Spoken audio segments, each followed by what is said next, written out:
여러분 십계명 하면 어떤 생각이 드세요? 어떤 느낌이 드세요? 뭔가 십계명, 행복 십계명, 부부 십계명, 이 십계명이 중요하다는 사실 또 이것이 굉장히 보편적으로 퍼져 있는 누구나 다 아는 기본적인 내용이라는 것을 우리는 다 동의할 것입니다. 근데 예전에는 이 십계명을 학교에서 주일학교 저희 전세기만 하더라도 교회 오면은 이 십계명을 외웠었죠. 저희도 이제 신대원 들어갈 때 십계명을 외웠는데 외우기가 여러분 다 외우시죠? 우리 한번 암송해 볼까요? 하나, 둘, 셋 하면은 그렇죠. 그래서 저희는 어떻게 외웠었냐면은 1 하면은 1절 나 외에 다른 신을 두지 말라. 2는 이상한 우상을 섬기지 말라. 3은 삼가 여호와의 이름을 망령되이 일컬지 말라. 4는 사업이 잘 되려면 안식일을 거룩하게 지키라. 5 오빠가 아니라 부모를 공경하라. 6 육사심이 뜨지 말라. 이건 살인하지 말라는 거죠. 7은 칠보단장한 여인과 간음하지 말라. 8은 팔뚝을 찍을지라도 도덕질하지 말라. 9는 구라치지 말라. 10은 10원짜리 하나라도 남의 것을 탐내지 말라 하면서 외웠던 기억이 있는데요. 이런 것들이 지금 뭐 이런 얘기들을 했을 때 정서적인 좀 이렇게 십계명이다, 10가지 하나님의 명령이다 하면은 십계명의 부정어가 더 많습니까? 긍정어가 많습니까? 계속 뭐뭐 하지 마라 하니까 들을 때 우리 정서적으로 어떤 좀 불편한 지점들이 있는 거죠. 그러니까 이 계명이라는 단어가 주는 비호감이 있죠. 또 이 안에 인간 내면의 무한한 가능성을 암시하면서 격려하고 뭔가 칭찬하고 뭐 잘 될 것이다 이런 충고가 아니라 인간 내면의 어두운 면을 계속해서 지적하면서 이 행동을 제한하고 한정하는 이 명령을 우리가 정서적으로 좋아하기는 솔직히 어렵습니다. 그리고 또 하나의 장애물이 뭐냐면 지금 시대가 어느 시대인데 지금 이 7계명 같은 경우도 간음하지 말라라고 하는데 2015년 2월 26일에 형법상의 간통죄는 폐지가 되어졌죠. 그래서 지금 법으로 간음을 하면 됩니까? 안 됩니까? 그래서 남성분들이 막 그때 막 파티라고 뭐 난리를 쳤던 적이 있는데 오해하는 겁니다. 그러니까 2015년도에 나타난 그 형법상 간통죄가 폐지됐다는 것은 뭐냐면 형벌로서 간통죄가 폐지됐다는 거예요. 그러니까 남녀 간의 그 사랑 때문에 예전에는 고소를 하면은 감호 심판을 받고 뭐 가서 형을 살고 막 이러지 않았습니까? 그거로서의 형벌은 폐지가 됐는데 간통죄는 폐지됐는데 민법으로서는 여전히 이혼 사유의 하나로 배우자의 부정행위를 규정하고 있고 이 부정행위가 인정되었을 때 이 성적 성실 의무를 저버린 이에게 상대방 배우자가 금전적인 위자료를 여전히 청구할 수 있습니다. 그렇기 때문에 이 간통죄 폐지가 이 외도를 용인하는 것은 아닙니다. 하지만 지금도 포괄적 차별금지법이라든지 지금 시대가 무언가를 계속 금지하고 제약하는 것보다는 자유를 주고 인권이라는 이름으로 모든 것들을 수용하는 방향으로 가는 그 흐름 속에 살아가고 있기 때문에 하나님이 뭐뭐 하지 말라라고 이야기하는 것이 우리 마음속에 불편한 느낌을 줄 수 있는 것이 어느 정도 있게 되어진 것이죠.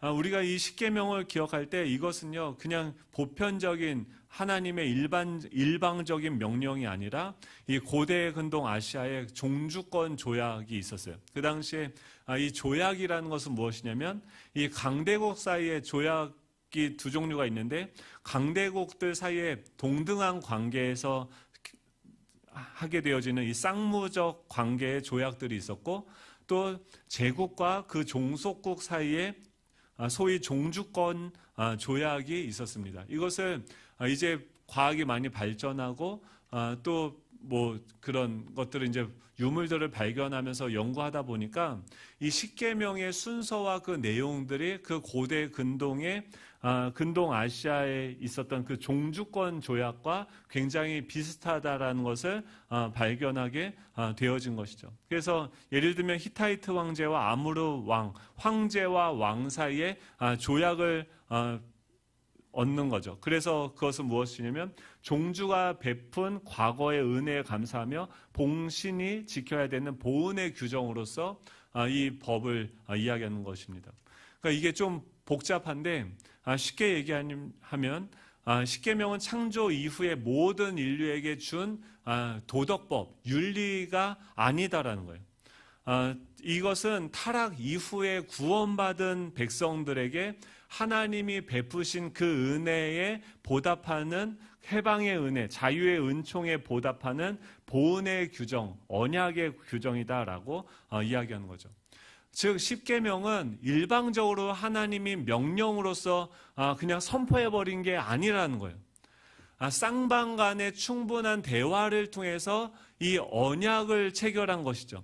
십계명은 윤리가 아니라 언약인 것이죠. 윤리라고 한다면, 도덕이라고 한다면 무엇입니까? 그냥 하나님이 일방적으로 이렇게 명령하신 거죠. 그것이 아니라 언약이라는 것은 뭐냐면 이 계약이라는 것인데, 계약에는 신이 부담하는 그 어떤 몫이 있다라는 의미인 것이죠. 그리고 신이 스스로 맹세한 약속이고 그 약속의 구현에 신이 참여한다라는 것이 이 윤리와는 다른 점입니다. 지난 시간에 출애굽기 19장 5절 6절에서 이야기했는데 세계가 다 내게 속하였나니 너희가 내 말을 잘 듣고 내 언약을 지키면 너희는 모든 민족 중에서 내 소유가 되겠다라고 이야기하죠. 그러니까 지금 이 조건절이죠. 세계가 다 내게 속하였는데 너희가 내 말을 잘 듣고 내 언약을 지키면 너희는 모든 민족 중에 내 소유가 되겠고 너희가 내게 대하여 제사장 나라가 되며 거룩한 백성이 되리라. 너희는 이 말을 이스라엘 자손에게 전할지니라 라고 이야기하고 있습니다. 즉 이 말은 무엇이냐면 하나님께서 모세를 부르셔서 모세를 통해서 이스라엘 백성들과 쌍방간에 모세를 부르셔서 하나님이 뭐 하셨어요? 말씀하시는 거죠. 그리고 그 말씀을 이스라엘 백성들에게 전달하고 그들이 그 말을 다 듣고 아멘 우리가 그렇게 하겠습니다 라고 이야기하는 쌍방간의 그 조약이었다는 거예요. 이게 윤리와 다른 것은 뭐냐면 윤리는 뭐예요? 일방적으로 명령하는 거예요. 그래서 너 이렇게 안 하면 죽어? 이런 거죠. 근데 그게 아니라 쌍방간의 그 대화였다라고 이야기하는 거죠. 십계명은 우리를 구속하기 위한 것이 아니라 자유하게 하기 위한 언약이었어요. 자유한 것, 우리를 계속 구속하고 뭔가 하지 못하게 억압하는 의미가 아니라 자유하게 하는 명령, 약속인 거죠. 예를 들어서 이 울타리가 있습니다. 울타리가 있으면은 결혼을 하는데 우리가 어떻게 결혼을 합니까? 뭐 신자 안에서 결혼을 해야 되라는 그런 커다란 울타리가 있는 거죠. 왜 그런 울타리를 줬겠습니까? 그 울타리를 벗어났을 때 우리에게 미치는 고통과 아픔들이 있을 수 있기 때문에 하나님이 그 울타리를 제공하신 거죠. 그런데 그 울타리 안에서는 누구와도 믿는 신자라고 한다고 하면 누구와도 결혼할 수 있는 자유가 있는 것이죠. 물고기가 물속에 있을 때 자유한 것처럼 하나님은 이 언약이라는 이 울타리를 우리에게 주셔서 그 안에서 고민하지 않고 자유롭게 마음껏 기질과 성향들을 발휘할 수 있는 그런 일들을 하신 것이죠. 우리는 이 십계명을 하면은 부모를 공경하라라는 명령이 있죠. 그것을 보통 어디서 많이 가르칩니까? 주일학교에서 많이 가르치죠. 주일학교에서 부모를 공경하라고 하는 것을 10대, 20대 자녀들이 지켜야 되는 계명으로 우리는 생각을 하는데 우리가 곰곰이 생각해 봐야 하는 것은 이 십계명의 1차적인 그 대상이 누구였을까요? 어린아이들이었을까요? 아니에요.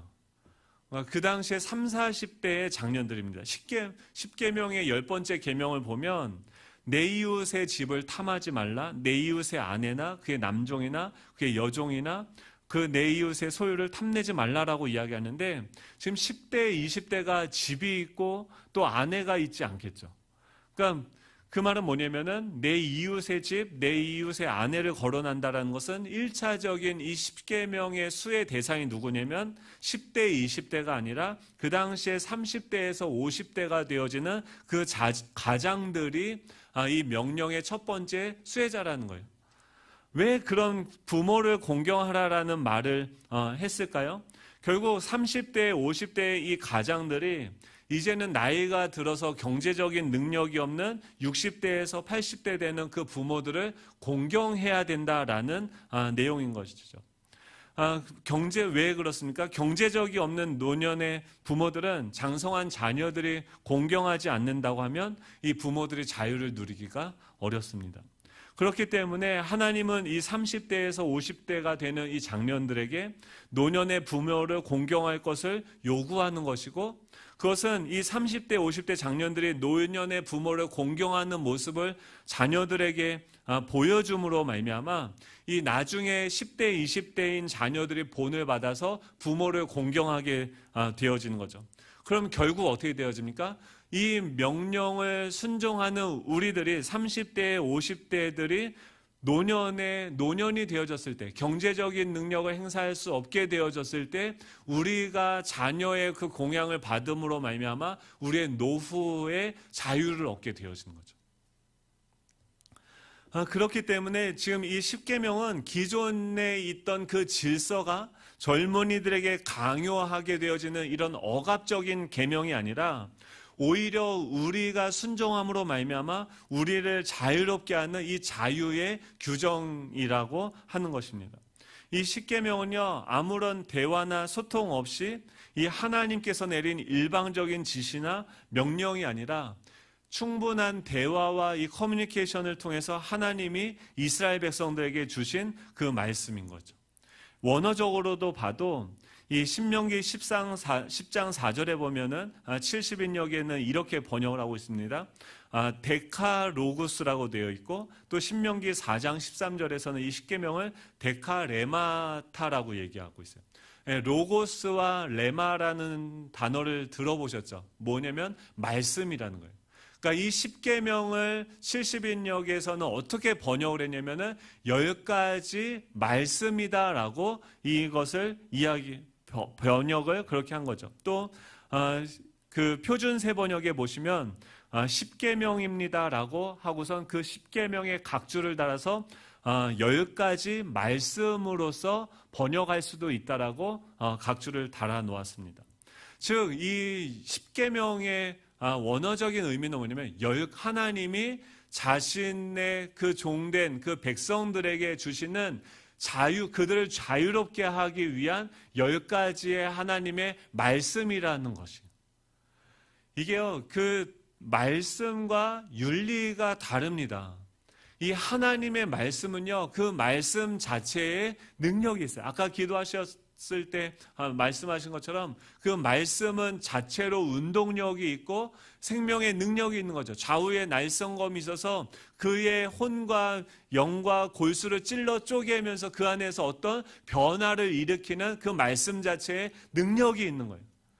이 흑암과 어둠과 공허의 그 광야에서 어떻게 살아갈지 모르고 있는 그 이스라엘 백성들에게 하나님께서 창세기 1장을 이야기하시면서 태초에 하나님이 천지를 창조하셨느니라 빛이 있으라 하매 빛이 있었다라고 이야기하면서 그 말씀이 광야에서 내가 어떻게 앞으로 살아가야 되지? 내가 어떻게 여기서 생존할 수 있지? 라고 생각하는 그들의 어둡고 공허하고 또 혼란한 규칙이 없는 질서가 없는 그들 마음속에 하나님의 빛이 있으라는 그 말씀이 선포되어지는 순간 그들 마음속에 있는 어두움이 물러가게 되어지고 그들의 혼잡하고 혼란스러운 마음들이 질서를 잡게 되어진다는 거예요.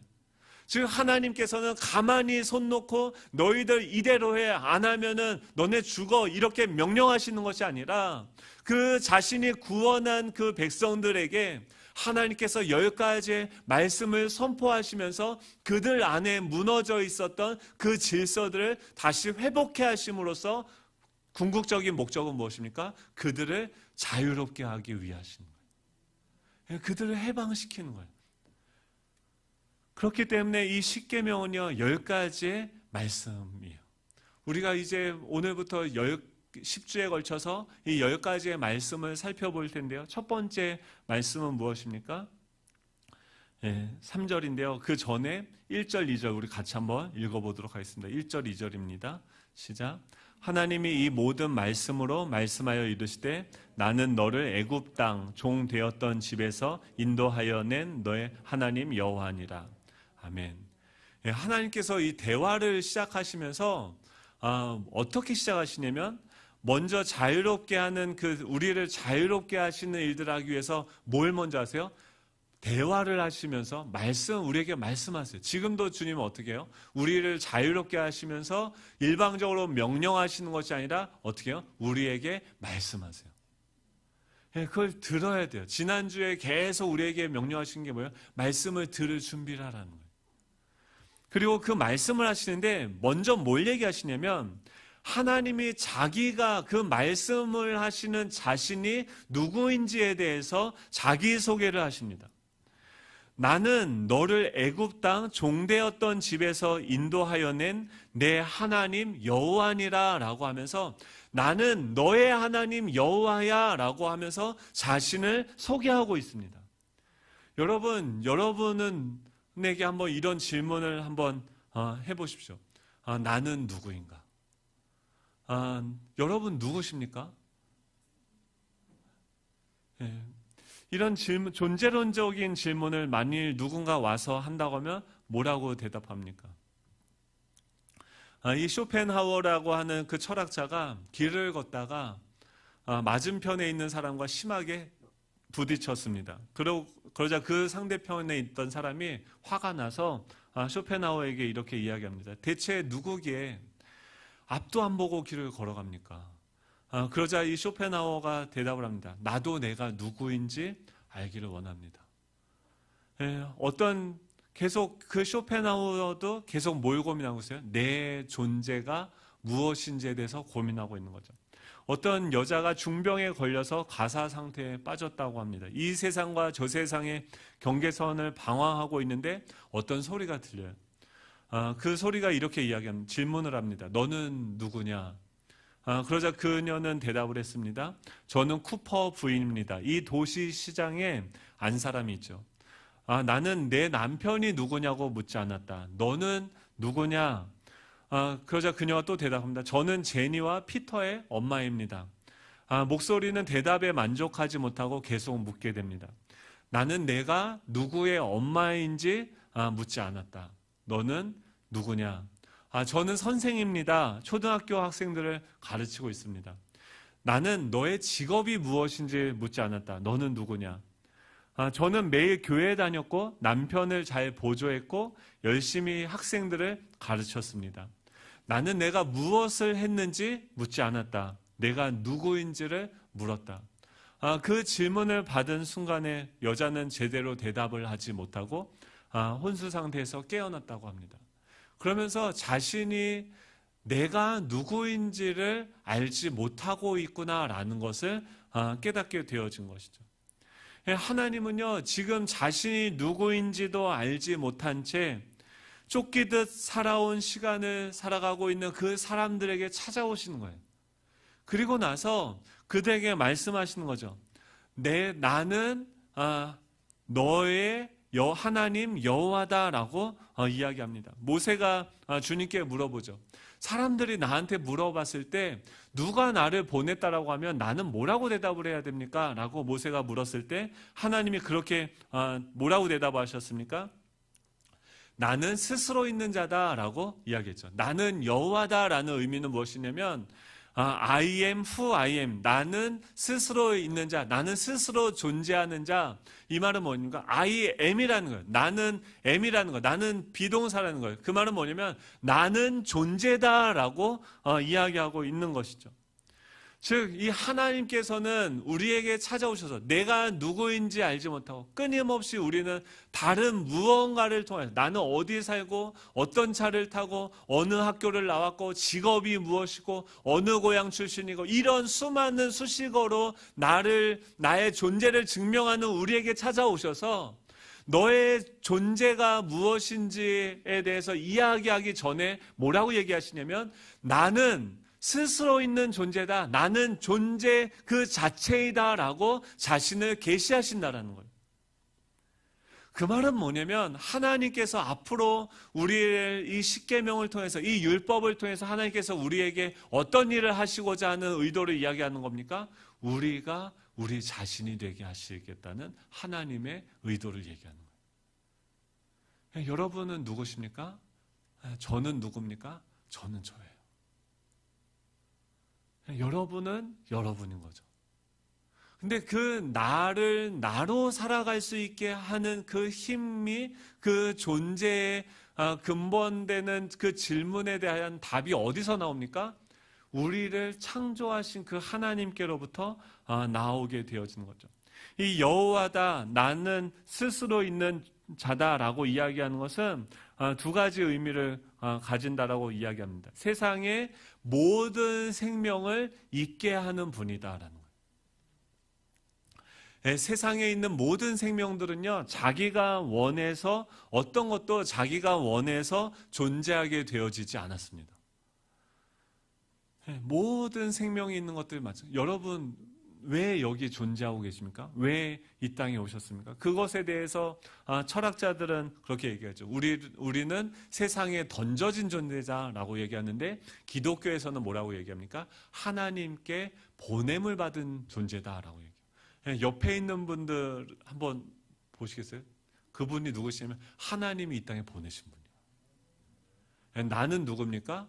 하나님이 이 땅에 나를 보내신 존재가 우리예요. 나죠. 그러니까 그 하나님이 우리의 존재의 출발점이 되어지는 것이 바로 이 여호와라는 단어의 의미가 되어지는 것이죠. 또 이 여호와는 모든 생명을 있게 하시는 분이다 할 때 그 생명은 무엇입니까? 생명을 한자로 하면 살 생자와 목숨 명자예요. 그렇죠? 살 명령을 우리에게 주신 거예요.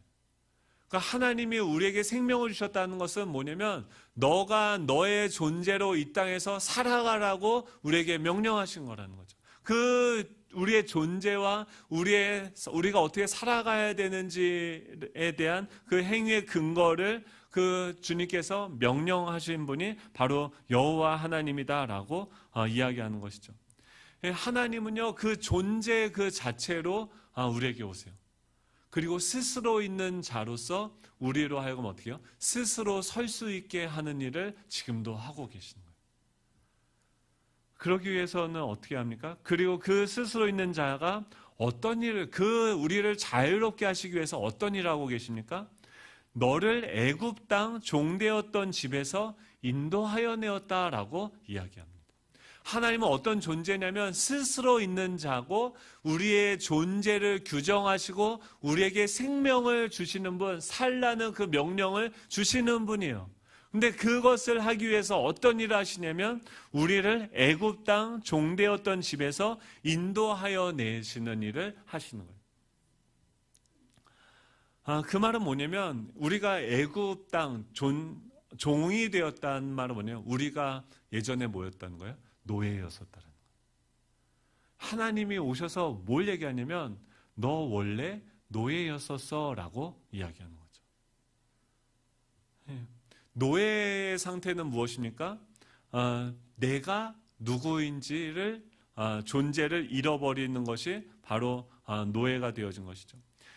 창세기 3장에 보면은 하나님께서 아담과 하와에게 선악과를 따먹은 아담과 하와에게 찾아오셔서 질문을 하십니다. 뭐라고 물어보시면 너가 어디 있느냐라고 물어보세요. 여러분 한번 물어볼게요. 여러분은 어디 계십니까?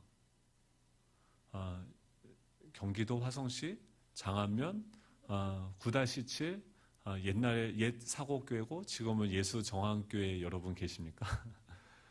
이 지리적인 좌표 평면을 여러분들에게 질문하는 게 아니라 너가 어디에 있느냐라는 그 질문은 무엇을 얘기하는 거냐면 우리의 존재가 어디에 기반되어져 있는지를 물어보시는 거죠. 그때 이 하나님의 소리를 듣고 그 아담은 어떻게 되어지냐면 동산에서 하나님의 소리를 듣고 내가 벗었으므로 두려워하여 숨었나이다 라고 이야기해요.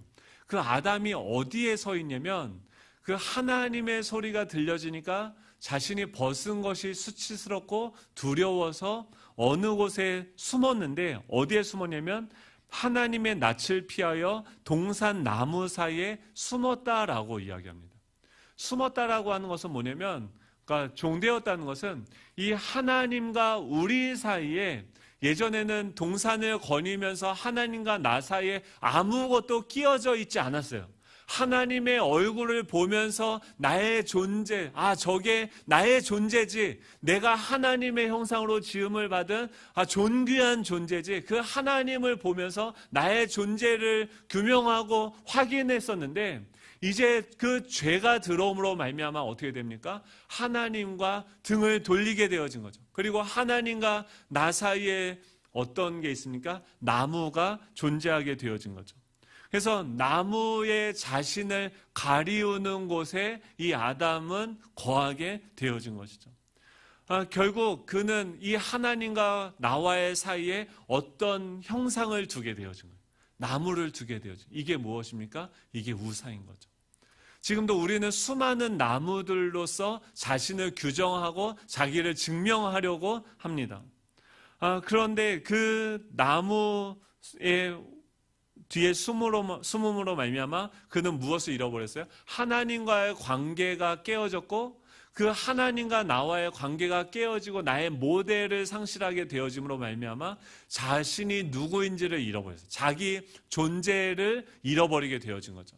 그것이 어떻게 나타나게 됩니까? 창세기 4장에 보면 타자와의 관계를 깨트리는 것으로 나타나게 돼요. 4장에 보면 하나님께서 그 가인에게 오셔서 질문을 하세요. 내 아우 아벨이 어디 있느냐라고 질문하시는데 그 아벨이 어디 있습니까? 가인이 그를 죽였죠. 그 자신을 잃어버린 그 상처가 그를 지배하고 다른 사람들과의 비교 의식에서 그가 용납되어지고 자신은 거절되어지는 그 거절 감정이 타자를 해치게 되어지는 거죠. 그러면서 이 가인이 뭐라고 얘기하면 내가 알지 못합니다. 내가 아우를 지키는 자입니까? 라고 하나님께 반문을 하게 되어져요. 그 질문 반문에 뭐가 담겨 있습니까? 내가 내 아우를 지키는 자입니까? 라고 물어보는데 사실 원래 우리는 어떤 존재였어요? 서로가 상호 책임을 지는 그런 관계였었던 거죠. 성부 하나님, 성자 예수님, 성령 하나님이 삼위일체이신 하나님께서 서로에게 상호적으로 책임을 지는 그런 공동체로서 그곳에 존재했다고 하면 이 아담이 그 하나님과 죄를 지기 전에 교제하면서 그 하나님의 공동체를 보며 우리는 타자와의 관계가 그렇게 규정이 되어지는 거죠. 서로 아프면 함께 아파하고 서로 기쁘면 함께 기뻐하며 상호적으로 우리가 서로 책임을 지는 그런 관계로서 존재하게 되어졌는데 그 존재를 잃어버리게 되어진 것이죠. 그래서 그 하나님과의 관계가 깨어짐으로 말미암아 우리는 하나님과 나와의 관계, 나와의 관계, 나와 타자와의 관계, 나와 세상과의 관계를 잃어버리게 되어진 것이에요. 그게 무엇입니까? 지금 이스라엘 백성들. 지금 하나님께서 그들을 어떻게 해요? 모세를 보내서 끄집어내셔서 이곳으로 오셔서 이 10가지 말씀을 선포하시면서 그들의 존재가 어떠한지를 깨닫게 하시고 그들을 자유케 하시고 하나님의 형상을 회복하고 하나님의 나라를 회복하는 일들을 그들 가운데 이 말씀하심으로써 이루어가고 계시는 줄로 믿습니다. 하나님이요 이 십계명을 통해서 우리를 자유롭게 하실 거예요. 이스라엘의 현재는요 자신을 잃어버렸고 나무 뒤에 숨은 존재가 되어졌고 그 나무가 자신의 수치심을 가리는 것으로서 그 나무가 자신이 되어진 거죠. 그게 뭐예요? 나무의 노예로 속박이 되어진 것이죠. 2009년 1월 10일에 SBS 그것이 알고 싶다 700회 특집에서 그 한국인의 돈에 대한 관념과 철학을 조명해보는 그런 내용으로서 방송이 방영된 적이 있었습니다. 제목이 뭐였냐면 돈 세상에서 살아남기였어요. 이게 돈 세상이라는 게 머니인지 크레인지인지 모르겠지만 돈 세상에서 살아남기. 그래서 사람들한테 세 가지 질문을 했습니다. 첫 번째는 뭐였냐면 얼마 정도면 가족 혹은 친구와의 관계를 끊을 수 있겠습니까? 여러분 얼마 들이면 남편을 버리고 관계를 끊고 하실 수 있겠습니까? 두 번째 질문은 뭐냐면 돈 걱정 없이 살기 위해서는 얼마가 필요할까요? 세 번째 질문은 어느 쪽이 더 행복하시겠습니까? 나는 200만 원을 벌고 남들은 100만 원을 버는 것과 나는 400만 원을 벌고 남들은 800만 원을 번다고 했을 때 어떤 것을 선택하시겠습니까? 그 질문에 대한 결과를 조사했는데 첫 번째 질문, 얼마 정도면 가족이나 친구와의 관계를 끊을 수 있겠습니까? 라는 그 질문에 53%의 사람이 뭐라고 대답했냐면 10억 이상이면 내가 깔끔하게 정리하겠다 라고 했고, 사실 10억까지 안 가도 그냥 안 줘도 끊을 수 있다고. 아무튼 그렇게 대답을 했대요. 두 번째 질문은 돈 걱정 없이 살기 위해서 필요한 액수가 얼마냐라고 질문했을 때 20억 정도는 있어야지 그래도 내가 돈 걱정 없이. 근데 지금 2009년이고 지금 2020년인데 20억 집값이 하도 올라서 20억 이제 돈도 아니죠. 이제 더 지금 조사하면 더 올랐을 텐데 그때는 돈 걱정 없이 살기 위해서 필요한 액수가 20억이라고 얘기를 했었고, 세 번째 질문, 어느 쪽이 더 여러분은 뭐 대답하시겠어요? 200만 원과 400만 원 있어요. 어떤 쪽을 선택하시겠습니까? 뭐라고 대답하면 200만 원 버는 쪽을 선택하겠다라고 얘기했어요. 그러니까 나는 200만 원 벌고 남은 100만 원 버는 거. 난 400만 원 벌고 남들 800만 원 벌으면 어때요? 열받는 거죠. 이 행복의 첫 번째 조건을 돈으로 생각하는 돈 사회다. 미친 사회다. 뭐 이런 식으로 그때 묘사를 했었는데 이 사회의 단면을 보여주는 거죠. 10억이 있으면 어떤 인간관계도 끊을 수 있다라고 생각을 하고 20억이 있으면 자유롭게 행복하게 살 수 있을 것이다라고 생각을 하는데 그 돈을 벌 수 있겠습니까? 라고 물어봤을 때 53%가 그 금액을 모으기는 불가능하다라고 대답을 했어요. 그 말은 뭐냐면 대부분의 사람이 자신의 미래에 대해서 우리는 평생 자유롭고 행복하게 살 수 없을 것이다라고 생각을 하고 있다라는 거죠. 또 세 번째 질문은 결국 적게 벌더라도 남들보다 상대적인 우위에 살고 싶다라는 그 인간의 본능을 이야기했는데, 이것에 대해서 이 오스카 와일드가 굉장히 멋있는 말을 했는데요. 이 젊은 사람은 돈이 전부라고 생각을 한다라고 합니다. 그리고 더 나이를 먹으면은 돈이 전부가 아니라는 것을 깨닫게 됩니까? 나이가 드시면은 생각이 어떻게 바뀌세요? 젊었을 땐 돈이 전부라고 생각을 하는데 나이가 들면은 뭐라고 얘기했냐면 나이를 먹으면 돈이 전부가 아니라는 것을 깨닫는 게 아니라 더 나이를 먹으면 돈이 전부라는 것을 뼈저리게 느끼게 된다. 그래서 저희 어머니도 그런 것 같아요. 맨날 이렇게 이렇게 얘기하면서 맨날 어디서 듣고 온 내용이 뭐냐면 자녀에게 눈에 흙이 들어가기 전엔 유산을 절대 물려주면 안 된다. 그리고 끝까지 지켜야 된다. 자식 믿을 거 못 된다. 돈만 믿어라. 뭐 이런 것들을 이제 서로 나누고 이렇게 목장 모임 모여가지고 그런 걸 왜 나누시는지 모르겠는데 아무튼 막 그런 얘기들을 한다는 거예요. 그러니까 나이가 들수록 세상은 뭐예요? 돈을 더 믿고 의지하고 돈의 가치에 의해서 내가 자유하고 행복할 수 있다라고 생각을 한다라는 거예요. 이 돈이 뭐예요? 나무인 거죠. 근데 이 돈이 그래서 어떻게 됩니까? 돈이 많고 적음에 따라서 그 사람의 어떤 상황과 마음의 상태를 결정하게 되어지는 거죠. 그러다 보니까 이 돈 때문에 이 사회나 직장에서 불이익을 당할까 봐 두려워서 불의 앞에서도 아무런 말을 하지 못하게 돼요. 돈 때문에 불의를 보고도 못 본 척하고 돈 때문에 보고도 보았다라고 말하지 못하게 되고요. 돈 때문에 귀가 있어도 듣지 못하게 되고 돈 때문에 입이 있어도 말하지 못하고 눈이 있어도 보지 못하고 귀가 있어도 듣지 못하고 코가 있어도 냄새 맡지는 만지지도 걷지도 못하는, 목구멍이 있어도 작은 소리조차 내지 못하는 돈의 노예가 된 거죠. 이게 벌써 구약에서 이미 얘기하고 있어요. 시편 115편 3절에서 8절에 보면 이렇게 시편 기자가 이야기합니다. 오직 우리 하나님은 하늘에 계셔서 원하시는 모든 것을 행하셨나이다. 하나님을 어떻게 묘사하냐면, 하나님은 하늘에 계셔서 스스로 있는 존재로 자신이 원하는 모든 것을 행하신다. 그런데 인간들은, 이 땅에 있는 인간들은 우상들을 섬기는데, 그들의 우상들의 특징은 뭐냐면 은과 금이요, 사람이 손으로 만든 것이라. 입이 있어도 말하지 못하고, 눈이 있어도 보지 못하고, 귀가 있어도 듣지 못하고, 코가 있어도 냄새 맡지 못하며, 손이 있어도 만지지 못하고, 발이 있어도 걷지 못하며, 목구멍이 있어도 작은 소리조차 내지 못하느니라. 우상들을 만드는 자들과 그것을 의지하는 자들이 다 그와 같으리로다라고 이야기합니다. 즉, 하나님을 버리고 이 돈으로 살아가려고 하는 그들은 결국 그들의 주인인 돈과 같이 되어진 거예요. 돈은 무엇입니까? 그냥 한낱 지폐에 불과한 거죠. 입이 있습니까? 눈이 있습니까? 말을 할 수 있습니까? 손이 있습니까? 발이 있습니까? 마찬가지로 그 자신이 섬기는 그 돈과 같이 아무것도 할 수 없는 그런 존재로 전락하게 되어졌다는 거예요.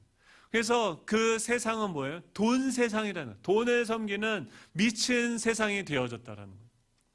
그런 애굽의 종되었고 노예되었던 그들을 하나님께서 그 하늘에 계신 자유로우신, 그 돈이 있든지 없든지 간에, 자신이 학벌이 높든지 적든지 간에 그 모든 것에 자유하신, 스스로 존재하시는 그 하나님께서 그 이스라엘 백성들을 부르시고 구원하셔서 이제 그들을 자신의 존재로 닮도록 하시는 일들을 하신다는 거예요. 이것을 저희들은 믿어야 돼요. 하나님이요, 말씀하세요. 스스로 존재 자체로 존재하시는 그 여호와께서요, 우리를 존재하게 하시고 나에게 생명을 주세요. 그러면서 그 첫 번째 그 말씀이 무엇입니까? 너는 나 외에는 다른 신들을 내게 두지 말라라고 말씀하시는 거예요. 먼저 우리가 자유롭게 되어지기 위해서 가장 먼저 우리가 순종해야 되는 말씀이 무엇이냐면, 하나님 외에 다른 신들을 우리에게 두지 않는 것이에요. 하나님은 이 땅에서 자기 목소리를 갖지 못한 사람들에게 목소리를 낼 수 있는 자유를 주기를 원하세요. 여러분, 직장이 잘릴까 봐 두려워서 아프다고 얘기도 못하는 일이 없기를 축복합니다. 그 직장 상사 때문에, 그 직장 때문에 다른 직장, 요새는 최저시급이 올라가세요. 뭐 해도 먹고는 살아요. 별로 공감이 안 되시죠? 그래서 이 땅에서 자기의 목소리를 갖지 못한 사람들의 목소리가 되어주시길 원하고, 공평함이 없는 세상이 만들어 놓은 불공정함을 바로잡기를 원하세요. 또 하나님은 자기 그대로 어떤 수식어가 없는 존재 그 자체로 살기를 원하시고, 또 우리가 서로를 책임지는 그런 관계로 살아가도록 우리를 자유롭게 하시는 일들을 하시는 거죠. 그래서 말씀하시는 게 뭐냐면, 가장 첫 번째 말씀이 무엇이냐면, 너는 나 외에 다른 신들 내게 두지 말라라고 이야기합니다. 다른 신들을 내게 두지 말라고 하는 것은 어떤 의미일까요? 여기서 중요한 단어가 나 외에는 이라는 거예요. 하나님 외에는 다른 신들을 두지 말라라고 이야기하는데, 이 나 외에는 이라는 단어를 원어로 보면은 이 R이라는 건, 그러니까 알파나이라고 하는데, R이라는 것은 전치사 R이에요. 그래서 전치사인데 이게 굉장히 다양하게 쓰입니다. 16가지의 의미가 있어요. 앞에도 되고, 위에도 되고, 대신하여도 되고, 옆에도 되고, 뭐뭐까지 넘어서 대항하여 등등등등. 그러니까 이라는 것은 전치사인데 앞이나 위나 대신하여 옆에까지 넘어서 대항하여를 얘기하고, 이 파나이는 뭐냐면 파님이 명사 그 단수인데 얼굴, 임재, 앞을 얘기해요. 쉽게 얘기하면 이 하나님 앞이나 하나님 위나 하나님을 대신하여서 그러니까 하나님의 얼굴과 나와의 사이에 다른 신들을 두지 말라고 하는 것은 하나님의 얼굴과 나의 얼굴 사이에 아무것도 두지 말라라고 하는 게 첫 번째 말씀이라는 거예요. 그래서 이스라엘 백성들한테 민수기 6장에 보면은 이렇게 명령을 하십니다.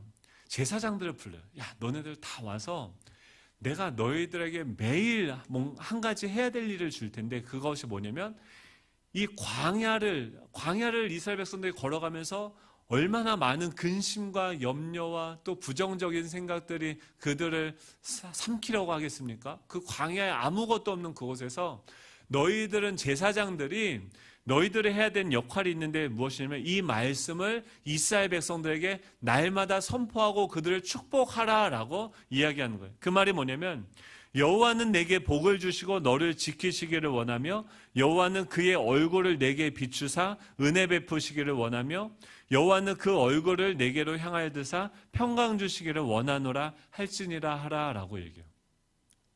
여러분, 오늘 칼럼에도 이 말씀을 기록해 놨는데 이 말씀을요 오려서 여러분들이 날마다 보는 그곳 앞에 붙여 놓으시기 바랍니다. 그러면서 맨날 내 자신을 향해서 이렇게 선포하세요. 내 남편을 위해서, 내 자녀를 위해서 이 말씀을 선포하세요. 왜 선포하라고 하냐면 까먹으니까 그래요. 맨날 잊어버리는 거예요. 근데 그럼에도 불구하고 우리가 날마다 기억해야 되는 것이 있는데, 그것은 뭐냐면 하나님은 어떤 분이세요? 우리에게 복을 주시고 너를 지키시기를 원하시는 분이에요. 하나님의 원함은 뭐냐면 우리에게 복을 주시고 우리를 지키시기를 원하시는 것이 하나님의 뜻이에요. 우리에게 생명을 얻게 하되 더 풍성한 그 생명을 얻게 하시는 것이 하나님의 뜻이에요. 하나님은요 우리를 골탕 먹이는 변태가 아니십니다. 하나님은요 모든 것을 다 소유하신 분으로서 우리를 축복하길 원하시고 우리를 지켜주기를 원하시는 분이세요. 근데 그 하나님이 어떻게 그 일들을 이루어 가시는가? 여호와는 그의 얼굴을 내게 비추사 은혜 주시기를, 은혜 베푸시기를 원하신다. 우리가 소위 은혜 받는다라는 것은 뭐냐면 하나님의 얼굴이 우리에게로 비추어지고 있다는 것을 우리가 인식하게 되어지는 것이 은혜 받는 거예요. 말씀을 듣다가 정말 나는 세상에 혼자 버려진 것 같고 난 쓸모없는 존재 같고 나 자신에게 실망해서 어떻게 살아가야 되는지 모르는데 말씀을 듣다 보니까 뭐예요? 하나님이 나랑 함께 하시는구나. 하나님이 살아계시는구나. 하나님이 그 얼굴을 내게로 비치고 계시는구나. 이것을 깨달을 때 그것이 우리에게 느껴지는 반응이 무엇입니까? 은혜 받았다라고 하는 거예요. 근데 평강은 무엇입니까? 그 하나님의 얼굴빛이 온 인류 가운데 일방적으로 조건이 아니에요. 믿는 자나 믿지 않는 자나 다 그 위에 모든 사람들에게 태양의 그 햇빛을 비추듯이 내려지고 있는데 그 하나님의 얼굴이 내게로 향하여 드사 평강 주시기를 원한 그 모든 인류에게 무조건적인 일반적인 은총을 주시는 그 하나님이 그 얼굴이 나에게로 향하여 드셔서 내 상황을 보고 계시고 나를 알고 계시는구나 라는 것을 깨닫는 게 뭐예요? 그것을 깨닫게 되었을 때 우리가 누리는 게 무엇입니까? 평강이에요. 제가 이거 은혜와 평강 설교할 때마다 얘기할 때마다 쓰는 예화가 있는데 제가 신대원 다닐 때 교육전도사 때 제가 애 셋 날 때까지 사례비가 얼마냐면 100만 원이었어요. 대단하죠? 100만 원으로 살았어요. 근데 이제 셋째가 아파가지고 병원에 갔어요. 병원에 갔는데 토요일 날 갑자기 열이 나고 아내가 맨날 저한테 뭐라고 하면 가서 병원 가면 입원해야 되고 막 그럼 돈이 많이 들지 않습니까? 그러니까 아내가 뭐라면 여보 전도사니까 가서 안수 좀 해줘. 그 말이 제일 듣기 싫었어요. 안수하면 나야 되는데 안 나요. 돈을 안 주면 병이 낫는 능력이라도 주시던가. 그것도 아니니까 고개 숙이고 교회 이제 청년부 막 회의랑 리더 모임이 있으니까 또 제자반이 토요일날 쫙 있는데 거기 가야 되는데 아내는 어디로 보내요? 병원으로 애를 그때 재찬이를 보냈는데 마음이 좋지 않은 거예요. 제자 훈련을 하고 막 이렇게 하는데 이제 쉬는 시간마다 틈새 시간마다 아내한테 전화해서 물어보는 거죠. 어떻게 됐어? 물어보는데 병원에 진료받는 입원을 해야 된대요. 그리고 근데 입원을 해야 되는데 자리가 없어서 계속 그 병원에서 몇 시간째 그 로비에 앉아 있다는 거예요. 그러니까 또 속상하죠. 그래서 하나님한테 계속 원망이 가는 거예요. 하나님 뭡니까? 지금 뭐 얼굴을 향하여 내가 아신다며요. 지금 아시는 분이 이게 뭡니까? 그런 원망들이 제 안에 들어오게 되어지는데 그러고 오전에 이제 다 마치고 점심시간에 거기 병원에 가서 이제 아이를 보고 아내를 보면서 거기 앉았는데 기도하는데 그런 마음을 주시는 거예요. 하나님이 그러는 거예요. 내가 지금 너의 상황을 알고 있는 것을 너가 아느냐? 알죠. 하나님 뭐 전지하시는. 그러니까 제가 지금 원망하는 거 아닙니까? 다 아시는데 지금 이게 뭡니까? 능력이라도 주셔서 병을 치료하셨던 거예요. 근데 하나님이 그러는 내가 너의 상황을 안다는 거예요. 그리고 내가 너와 지금 함께하고 있다는 거예요. 근데 그 말씀이 상황은 변한 게 하나도 없어요. 근데 그 말씀이 저에게 주어지는 순간 제 마음에 어떤 변화가 일어나냐면 전능하신 하나님이 내 상황을 지금 아셔? 지금 나를 보고 계셔? 그리고 나와 함께하고 계셔? 그럼 된 거구나. 그래서 아내한테 뭐라고 하면 여보 됐어 이제. 그러고 그냥 갔어요. 교회 가서 자유롭게 또 그 다음날 사역을 준비했는데 아내가 그 병실이 늦게 났는데 보통 늦게 나면은 특실이나 1인실이 나요. 근데 7인실이 나가지고 입원해서 입원 7인실은 병원비도 하나도 안 내요.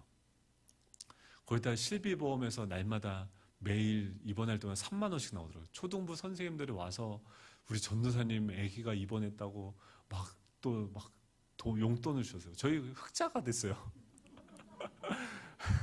정말 기가 막힌 방법으로 우리를 채워주시면서 참 하나님 이런 방법으로도 우리를 먹이시는구나. 그래서 그때 피자를 사 먹고 했던 기억이 있습니다.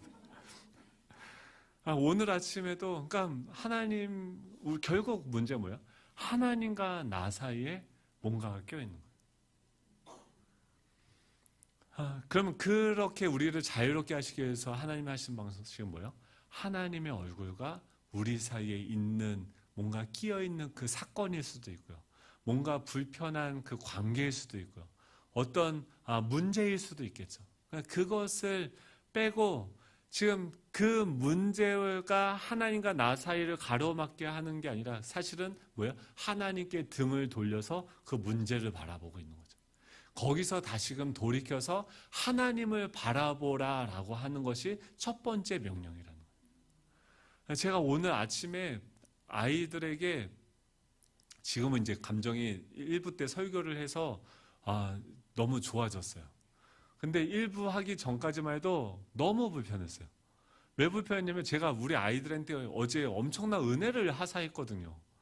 그게 뭐냐면 너희들 마음껏 향남 그 읍에 가서 그 읍 시내를 가서 너희들이 할머니께 받은 그 용돈을 가지고 자유롭게 놀다 와라. 제가 허락을 했어요. 그랬더니 이 자식들이 실컷 놀다가 힘을 다 빼고 놀았나 봐요. 그래서 저녁 9시가 넘어서 집에 왔어요.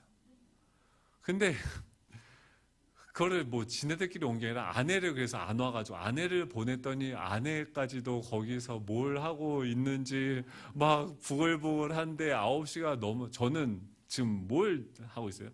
내일 예배를 은혜롭게 드리기 위해서는 빨리 9시만 되면 이미 다 모든 게 준비가 돼서 다 씻고 자고 저는 그때 9시는 그러니까 제가 지금까지 이렇게 해왔던 루틴을 보면 9시쯤에 안정되게 깊이 잠을 자서 한 5시간 정도 충분히 자서 2시쯤에 일어나서 설교문을 다시 한번 작성을 합니다. 아침에.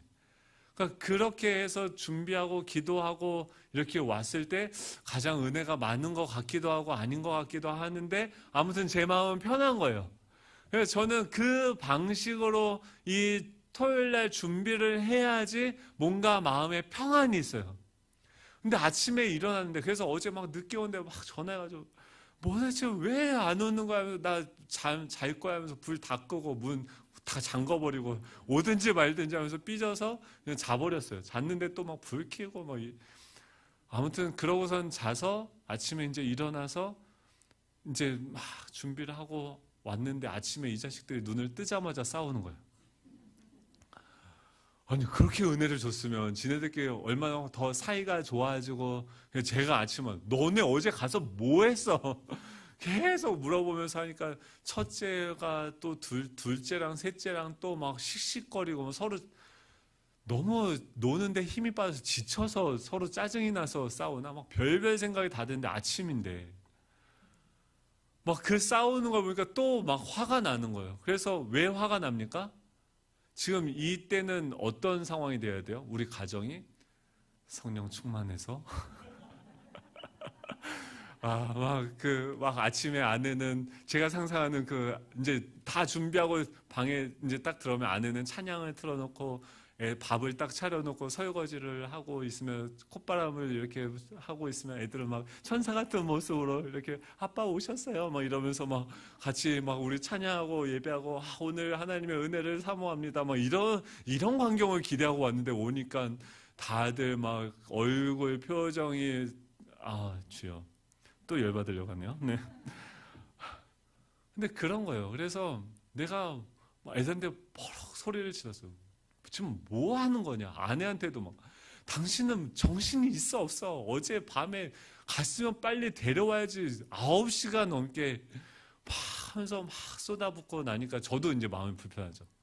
그래서 이제 나와서 근데 또 예배는 드려야 되지 않습니까? 이게 설교자가 안 좋아요. 여러분들은 가면 쓰고 그냥 앉아있으면 되죠. 지금 좀 전에 싸웠어도 뭐 전혀 뭐 은혜로운 척 하면 되는데 전 말씀을 전해야 되니까 하나님한테 이제 계속 기도하는 거죠.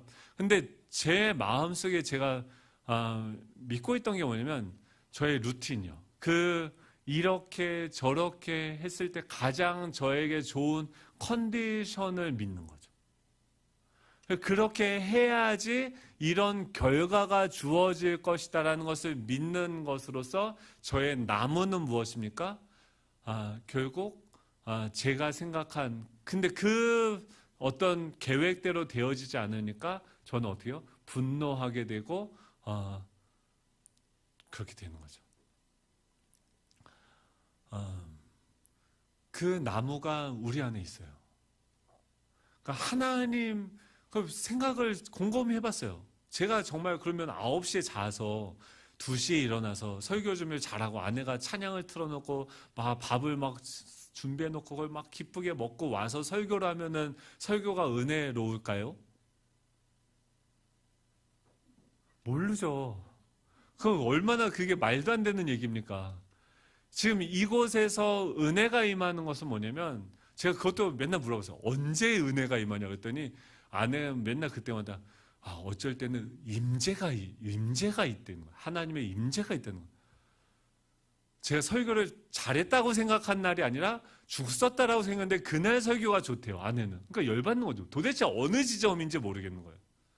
근데 이 말씀대로 하면 뭐예요? 하나님의 얼굴이 우리에게 비춰지는 그 예배가 은혜가 있는 예배인 거죠.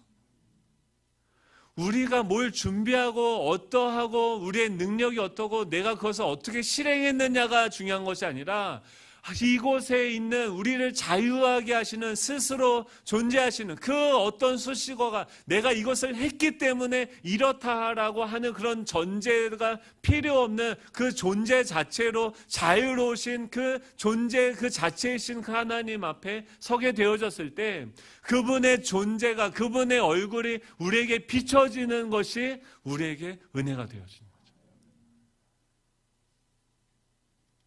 제가 뭘 착각하고 있어요? 제가 뭔가를 했기 때문에 그것 때문에 하나님 나한테 어떻게 해줄 것이다 라고 생각을 하는 오류에 빠지는 거예요. 그러니까 그렇게 되어지지 않으면 뭐예요? 뭔가 하나님이 날 떠날 것 같고 나에게 은혜를 주지 않을 것과 같은 두려움에 사로잡혀서 분노하게 되고 타자와의 관계도 뭐예요? 깨지게 되어지는 거예요. 오늘 하나님 우리에게 오셔서 명령하시는 것은 그 타자와의 관계가 문제가 아니라 다른 것과의 문제가 아니라 지금 너와 나와의 관계에서 그 아무것도 없게 하라는 거예요. 나의 얼굴과 너의 얼굴 사이에 그 어떤 것도 두지 말라는 거예요. 아무것도 가로막지 못하게 하라는 거예요. 어떻게 관계가 회복이 됩니까? 둘 사이에 얼굴과 얼굴이 마주 보게 되어졌을 때 회복이 일어나요. 부부 세미나 가도 이 부부 관계를 회복할 때 어떻게 합니까? 아무 말도 안 시켜요. 10분간 두 사람이 그냥 얼굴을 보게 만들어요. 근데 여러분 해보세요. 오늘 집에 가셔서 원수가 있으면은 불러놓으세요. 그래서 10분 동안 앉혀놓고 우리 아무 말도 하지 말고 얼굴만 쳐다보자고 얼굴만 쳐다보세요. 이게 진짜 힘든 거거든요. 근데 그러면서 수만 가지의 생각들이 드러나게 되고 관계가 회복이 되어져. 하나님 뭐 하라는 거예요? 그거 하자는 거예요. 너 그냥 내 얼굴만 보고 있어. 내가 지금 너와 함께 하고 있고 너의 상황을 보고 있고 내가 너를 알아. 나는 스스로 존재하는 전능한 하나님이야 라고 말씀하시는 겁니다. 우리 찬양할 텐데요. 오늘 첫 번째 우리를 자유롭게 하는 그 말씀, 그 문을 여는 것은 무엇입니까? 하나님과 우리 얼굴 사이에 있는 그 모든 것들을 제거하기를 원합니다. 계속 원하고 바라고 기도합니다 라고 하는데 하나님의 꿈이 나의 비전이 되기를 원한다라고. 정말 하나님의 꿈이 우리의 비전이 돼. 비전은 뭐예요? 보는 거예요. 하나님의 비전은 뭐예요? 하나님의 얼굴과 우리의 얼굴이 마주 보는 거예요. 그 어떤 것도 끼어들지 않고 그냥 하나님만 보는데 하나님으로 만족하고 하나님을 사랑하고 하나님으로 기뻐하는 그런 존재로 우리를 부르고 계신 줄 믿습니다. 하나님, 정말 하나님의 비전이 우리의 비전이 되기 원합니다.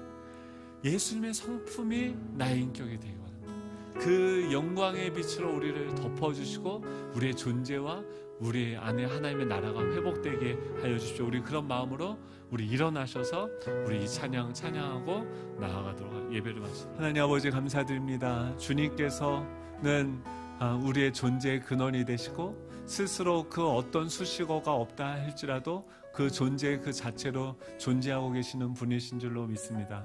하나님과의 관계가 회복이 되어지고 하나님의 얼굴과 우리의 얼굴이 마주봄으로 말미암아 그 존재가 하나님의 존재가 우리의 존재가 되어질 수 있도록 주님 축복하여 주시옵소서. 아버지 세상 사람들 우리를 이것저것으로 규정하고 평가하고 정의를 내려놓지만 하나님 세상이 만들어낸 그 모든 질서의 줄들을 우리가 끊어내기를 원합니다.